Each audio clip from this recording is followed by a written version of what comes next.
Om Swastiastu. Assalamualaikum warahmatullahi wabarakatuh. Shalom, Namo Buddhaya, salam sejahtera, dan salam kebajikan bagi kita semua. Perkenalkan, kami dari SGDA 7 akan mempresentasikan mengenai hasil studi project kami yang berjudul Perspektif Klinis Polisitemia. Berikut merupakan nama-nama dari anggota SGD kami.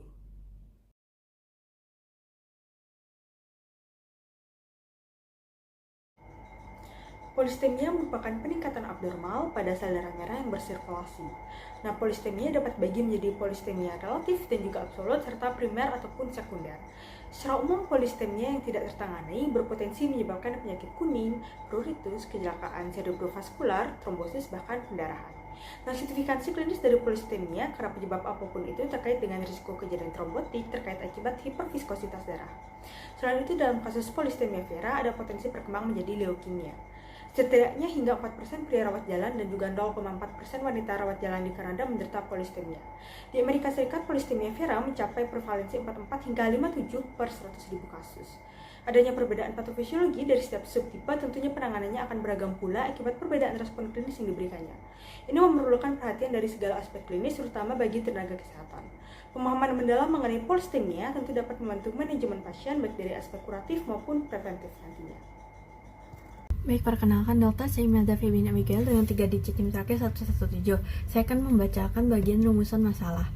Yang pertama, apa yang dimaksud dengan polisitemia dan bagaimana epidemiologi di Indonesia? Kedua, apa gejala klinis yang muncul pada pasien yang mengalami polisitemia dan bagaimana dampaknya? Ketiga, apa saja faktor resiko yang menyebabkan terjadinya polisitemia? Keempat, apa ciri-ciri diagnostik yang digunakan untuk mengidentifikasi polisitemia pada pasien dan diagnosis banding apa saja yang perlu dipertimbangkan? Kelima, apa saja metode pemeriksaan yang digunakan untuk mendeteksi polisitemia? Keenam, apa jenis intervensi atau terapi yang tersedia untuk menangani polisitemia? 7. Bagaimana prognosis polisitemia? Dan yang terakhir 8. Bagaimana cara mencegah dan meminimalisir terjadinya polisitemia? Baik, selanjutnya bagian tujuan. Yang pertama, untuk memahami definisi dan epidemiologi polisitemia. Kedua, untuk mengidentifikasi gejala klinis yang muncul pada pasien dengan polisitemia dan menjelaskan dampak klinis yang ditimbulkan oleh kondisi tersebut terhadap kualitas hidup pasien. Ketiga, untuk menganalisis faktor resiko yang menyebabkan terjadinya polisitemia, baik faktor genetik, lingkungan, maupun kondisi medis lainnya yang berkontribusi pada perkembangan polisitemia. Selanjutnya keempat, untuk mengetahui ciri-ciri diagnostik yang digunakan untuk mengidentifikasi polisitemia, serta melakukan pembahasan tentang diagnosis banding yang perlu dipertimbangkan dalam proses diagnosa. Kelima, untuk menjelaskan metode pemeriksaan yang digunakan untuk mendeteksi polisitemia, termasuk berbagai tes laboratorium dan pencitraan yang dapat membantu dalam diagnosis. Yang keenam, untuk mengetahui jenis intervensi atau terapi yang tersedia untuk menangani polisitemia.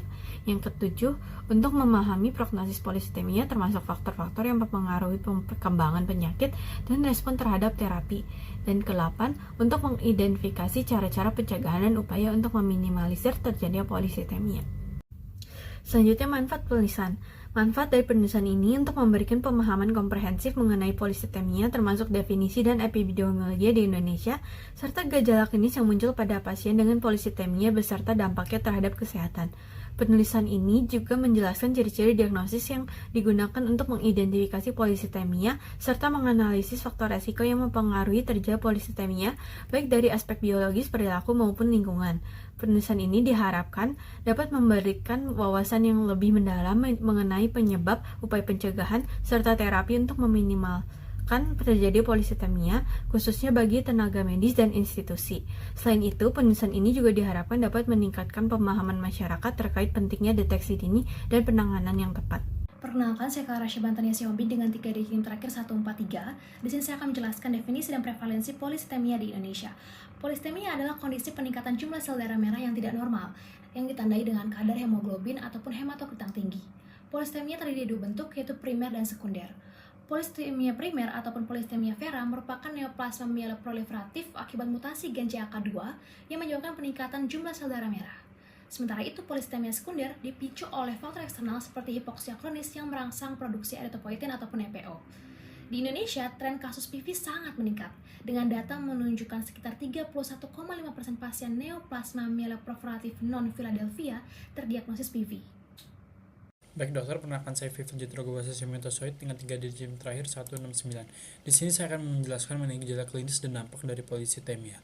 Yang pertama adalah gejala klinisnya, yaitu adanya kelelahan ekstrim, sakit kepala, pusing, pandangan yang kabur akibat hambatan aliran darah ke otak, gatal-gatal terutama setelah mandi air hangat, itu umumnya pada polisitemia vera, kulit kemerahan terutama di wajah, tangan, dan kaki, serta nyeri dada, sesak napas, kelemahan otot karena aliran oksigen ke jaringan berkurang. Nah, dampaknya adalah darah yang kental meningkatkan resiko pembekuan, dapat menyebabkan stroke, serangan jantung, atau trombosis vena dalam. Selanjutnya, volume darah berlebihan meningkatkan tekanan pada pembuluh darah dan beban jantung. Pembesaran limpa akibat kerja ekstra dalam menyaring sel darah merah berlebih. Jaringan parut di sumsum tulang yang mengurangi produksi sel darah. Terima kasih. Sebelumnya, perkenalkan nama saya Putu Cantika Putri Merewetiana dengan 3 digit NIM terakhir 218. Di sini saya akan menjelaskan mengenai faktor risiko penyebab polisitemia. Pertama, polisitemia primer. Mutasi pada gen JAK2 merupakan faktor risiko utama yang memicu proliferase sel darah merah yang tidak terkendali, yang dimana meningkatkan risiko trombosis dan komplikasi kardiovaskular. Risiko trombosis lebih tinggi pada pasien yang memiliki kadar hematokrit di atas 45% atau leukosit yang tinggi, sehingga kontrol hematokrit dan leukosit sangat penting dalam pasien dengan polisitemia vera. Selanjutnya ada polisitemia sekunder. Beberapa penyebab umum termasuk penyakit paru obstruktif kronis atau COPD, apnea tidur, obesitas, dan paparan ketinggian yang tinggi. Pada kondisi ini, tubuh mengkompensasi kekurangan oksigen dengan memproduksi lebih banyak sel darah merah untuk memastikan suplai oksigen yang cukup. Faktor-faktor lingkungan seperti merokok dan hipoksia kronis akibat penyakit paru juga memainkan peran penting dalam polisitemia sekunder ini. Sekian dari saya, terima kasih. Baik, izin melanjutkan. Sebelumnya, perkenalkan, saya Erina Kristala Hadi dengan 3 digit NIM terakhir 244. Ciri diagnostik dan diagnosis banding dari polisitemia. Untuk kriteria diagnosis ini berdasarkan data yang diambil dari WHO 2016 dan Lu et al. 2020. Untuk kriteria utama yang ditetapkan itu ada tingkat hemoglobin, di mana untuk kadar hemoglobin normal pada pria itu ada di angka di atas dari 16,5 gram per desiliter, dan untuk pada wanita itu di atas 16 gram per desiliter. Lalu untuk kadar hematokrit normal pada pria itu berada di angka di atas 49%, dan pada wanita itu di atas 48%. Lalu untuk massa sel darah merah, ini berada di lebih dari 25% di atas nilai normal yang diprediksi. Untuk biopsi sumsum tulang, ini menunjukkan hiperselularitas berdasarkan usia dengan pertumbuhan trilineage atau palmiosis, termasuk proliferasi eritroid, granulositik, dan megakariositik yang menonjol dengan megakariosit matang pleomorfik. Untuk mutasi genetiknya itu ada kehadiran mutasi gen JAK2, V617F atau mutasi JAK ekson 12.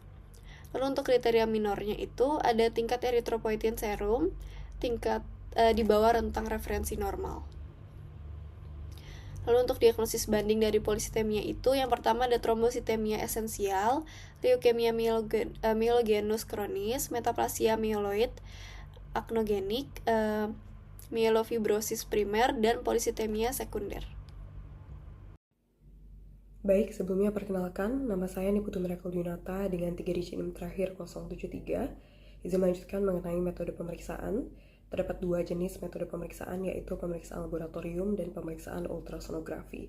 Pertama, pemeriksaan laboratorium dapat dilakukan pemeriksaan hematologi atau hemogram, dan jika didapatkan hasil pria dengan kadar hematokrit lebih dari 49% dan wanita lebih dari 48%, disertai dengan jumlah trombosit dan leukosit yang meningkat bersamaan, maka ini merupakan tanda polisitemia vera.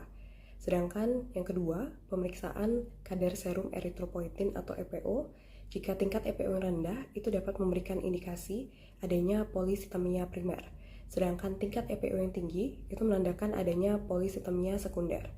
Kemudian yang ketiga, pemeriksaan kadar serum ferritin dan kadar folat yang rendah, ini juga berhubungan dengan adanya polisitemia primer. Sedangkan kelainan fungsi ginjal dan juga penyakit hati, itu lebih erat kaitannya dengan terjadinya polisitemia sekunder. Pemeriksaan selanjutnya itu adalah pemeriksaan ultrasonografi yang dapat membantu untuk mengetahui penyebab sekunder. Selain itu, Pemeriksaan tambahan seperti ronsen dada dan tes fungsi paru juga dapat dipertimbangkan untuk dilakukan jika memang terdapat kecurigaan adanya polisitemia sekunder. Baik, kenalkan saya Ren Hafiz Hilmawan dengan digit NIM terakhir 015. Untuk tujuan terapi dari polisitemia adalah kita mengontrol kadar hematokrit di mana mencegah eritrositosis untuk menurunkan risiko trombosis atau pendarahan. Lalu kita mengkontrol leukosit dan trombositnya dengan leukositnya kurang dari 10.000 dan trombositnya kurang dari 400.000. Manfaatnya untuk mengurangi jala ya. Lalu terapinya apa saja? Yang pertama adalah flebotomi untuk mengurangi hematokrit di bawah 45%, pengecualian pada pasien dengan hipoksia kronis karena HCT terlalu rendah dapat memicu trombosis. Alternatif pada hipoksia menjaga HCT antara 50-55. Selanjutnya adalah pemberian aspirin sebagai kombinasi dengan dosis 100 mg per hari atau lebih rendah jika ada alergi. Efeknya mengurangi risiko trombosis melalui aksi antiplatelet. Kemudian terapi sitoreduktif biasa untuk intoleransi flebotomi, penyakit kardiovaskular atau usia lebih dari 60 tahun.